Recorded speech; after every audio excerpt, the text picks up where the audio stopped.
It's not about the value of your soul. It's about the value of you in the marketplace. There's always two pains in life.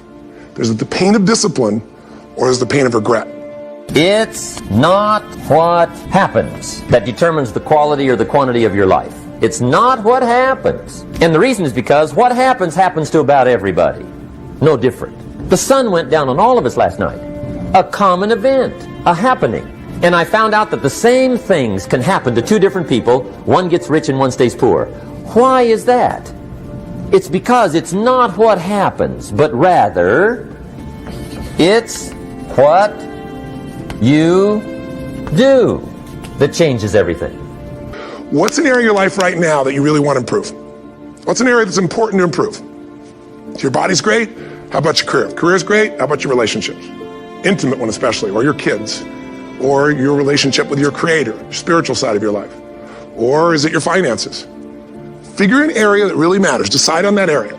I say to people, you got to participate in your own rescue. You've got to retool yourself. Lasting change is different than a goal.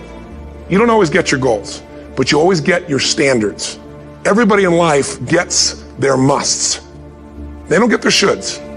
Most people have a list of shoulds, don't they? Don't you have a list of the shoulds, things you should do, you should follow through on? I should lose some weight, I should work out more, I should make more calls, I should respond more rapidly to my email, whatever, I should get into the office earlier, I should be, more confident, whatever your should list is.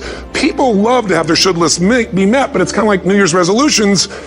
If it does, it's really exciting, but if it doesn't, which is most of the time, it's a little disappointing, but you kind of know it's not going to happen. But when you decide something is a must for you, an absolute must, when you cut off any possible, you say, I'm going to find the way, or I'm going to make the way. Human beings, when they resolve things, when they make a real resolution inside themselves, which is they raise the standard, they make it a must, they find the way. Everything in life is always changing. We don't have to work on change. Change is automatic, but progress is not. So if you want to make real progress, then you really got to look at your life in a different way. You got to say, I got to take control of this process and not just hope it's going to work out like people do who make a resolution. My mom was a powerful woman, so she kicked my fourth father out, whose name I carry, and he adopted me. And when he went out, she decided it wasn't his side, so she kicked me out too by chasing me out with a knife. And I wasn't worried she was going to stab me or anything, but I decided this is freedom, and I've got to find a way to make my life work. But I had no money. I had a 1960 Volkswagen. I worked $40 a week as a janitor to buy and pay for. And so I had no car, I had no money, I had no anything. I went and slept in a person's laundry room, and then I decided I've got to figure out what to do, and I needed to feed my mind because I was so depressed, I was so overwhelmed. I'm missing my brother and sister and feeling just completely out of sorts. So I got on a bus and I traveled 14 miles, I remember, because I ended up running it one time. And I went to this bookstore and I bought this book called The Magic of Believing by Claudia Bristol. It's the first real book other than maybe Think and Grow Rich or Emerson's essays. And I started on this journey of saying every single day I'm going to feed my mind. I'm not going to hope good thoughts show up. I'm going to read biographies. I'm going to find out what makes people tick. I'm going to understand what makes me tick. And I wanted to read a book a day, but I didn't do that. I took a speed reading class and I read 700 books over 7 years. And they were all personal development, human development, psychology, physiology. And then what I try to do is take anything that I learned and apply it. And then when I applied it, I was 5'1" in my sophomore year in high school. I'm 6'7" now. I tell people the difference is personal growth. But sincerely, I became Mr. Solution because I wanted to help everybody. So I was this little fat guy, and I couldn't lose weight, and I lost weight. And all my buddies are like, how'd you do that? And I said, well, here's what I did. And they lost weight, and then we all got girls. And that led to, as a young kid, that led to where, if you had a problem, I was Mr. Solution. Especially if you're a girl, I was more motivated to help you. So the breakthrough was really understanding the power of compressing decades into days. And if someone has spent decades of their life and they compress it into a book, and you can read it in an hour or a few days, you have such an advantage, because when you learn by your own experience, it's painful and it's slow. When you learn by other people's experience, everybody knows in the financial world, other people's money is leverage, right? Well, other people's experience is more powerful than other people's money, because you can have the money and lose it. But if you get the experience, you can change it all. So I think that was the beginning for me, and it set me on a lifelong path of hunger. I've never lost my hunger. You get on an airplane, what's the first thing they say? If we get into trouble, mask will come down, oxygen's there, and the first thing you got to do is put it on your kid, right? No, why? Who do they tell you to put it on? Yourself, you selfish bastard. What's the deal here, right? but it's because if we don't take care of ourselves, we can't take care of them. So for leaders, what I always tell them is, it's you first. It starts with you, and it starts with your psychology. 80% of growing a business, if you look at what the chokehold is on a business, it's always the leader, and 80% of that chokehold is the psychology, and 20% is the mechanics. I mean, people in this room know the mechanics and strategies beyond what anybody on earth knows in their category. So it's really about you being in the state where you execute. It's like I always tell people, knowledge is not power, it's total BS. Knowledge is potential power. Execution trumps knowledge every day of the week, and so my life is, how do you get yourself to execute? And execution comes from learning to put yourself in that right state every day.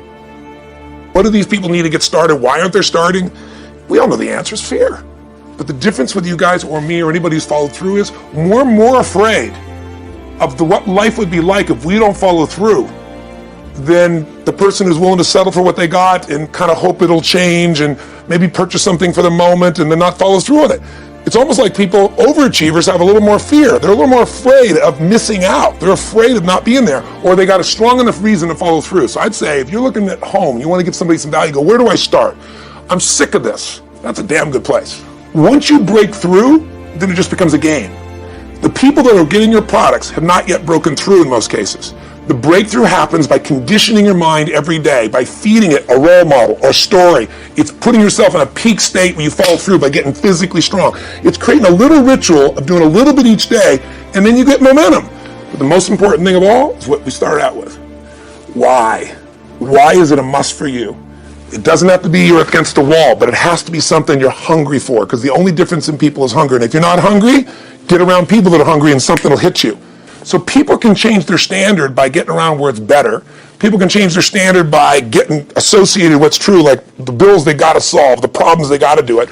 Or they can do it because they're excited, because it's something new they want to take on. Everyone's different, but they got to find the why, and they got to come up with some daily rituals to get them going, and just do a step at a time. That's where you get momentum. People that succeed, when an opportunity is there, they trust. They trust. If I'm going to thrive, this is here in my life for a purpose. Life isn't happening to me. Life is happening for me. And even this pain or challenge or this opportunity is something I'm going to find a way to make use of. I need to make a decision, and I need to do something right now to move things forward in the direction of what I really want for my life. Even if I don't know the final destination, I need to move in that direction. I need to take some form of action. Most people, they have all these visions. Maybe they start to make a little sort of decision, but they don't make a real decision because they don't act on it. And if you don't act on it, your ideas, your dreams will die in your mind. They'll die on your lips. And think about it. Most people in North America, around the world, the Western world, are they truly fit, strong, and healthy? Do they truly have a relationship that's totally passionate? Do they love their work? Are they economically free? The vast majority, you and I both know the answer is no. If you want to be like most people, then what you got to do is figure out how to survive. If you want to lead, you got to thrive. And you have that capability, and you're probably already doing it. I'm probably speaking to the choir to some extent. If you're still watching this right now, you've turned me off as a raging maniac who's on a rant, because that's what I am. I'm on a rant right now. A rant to call to your soul to say, no matter how great life is, take it to the next level. Find a way to thrive on the very things that stop other people in their tracks. Thrive on what produces fear inside you and in other people. Thrive on something that you envision that you have a higher purpose for. Thrive by being decisive. Thrive by taking massive action. And if the massive action doesn't work, if what you try doesn't work, just simply try something else. And if that doesn't work, try something else. If that doesn't work, try something else until you find what works. Now you can speed that up by modeling, by finding somebody who's already getting the results that you want to get in your life. Somebody who already has lost 30 pounds and kept it off.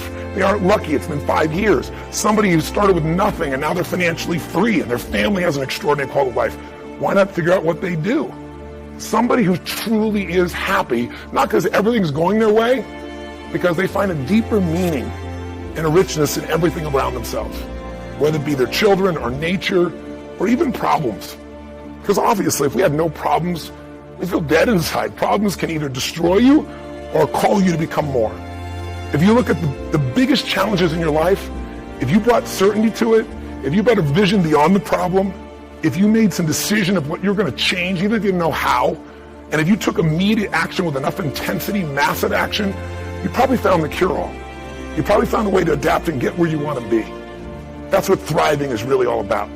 But the ultimate thriving is not just breaking through and making things happen. The ultimate thriving for this year, any year of your life, is to remember the secret to living is giving. It's to, as corny as that sounds, it's to connect to something bigger than yourself.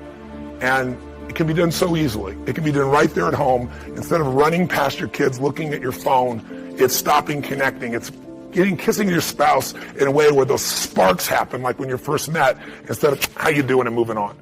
Most of us are moving so fast, trying to manage our lives, that we're not thriving. Thriving comes with depth. You're not going to find thriving in a friendship that happens in milliseconds online. Nothing wrong with it. It's great connection. But a depth of a real friendship is not your Facebook friend. It's not the same as being with somebody and actually having your full attention, not while you're monitoring what's going on your cell phone. Just the experience of being with somebody. But contributing your caring, contributing your interest, contributing, in a simple way, finding some way to give love, attention, care, joy, or happiness to any human being. It doesn't have to be working in a soup kitchen, but that can be pretty wonderful too. Volunteering an hour in a month, an hour in a week can change a person's life. But it can be outside world, it can also be really on the inside world. If you want to thrive, then you got to remember life's not about me, it's about we. You already know it. It's in your soul.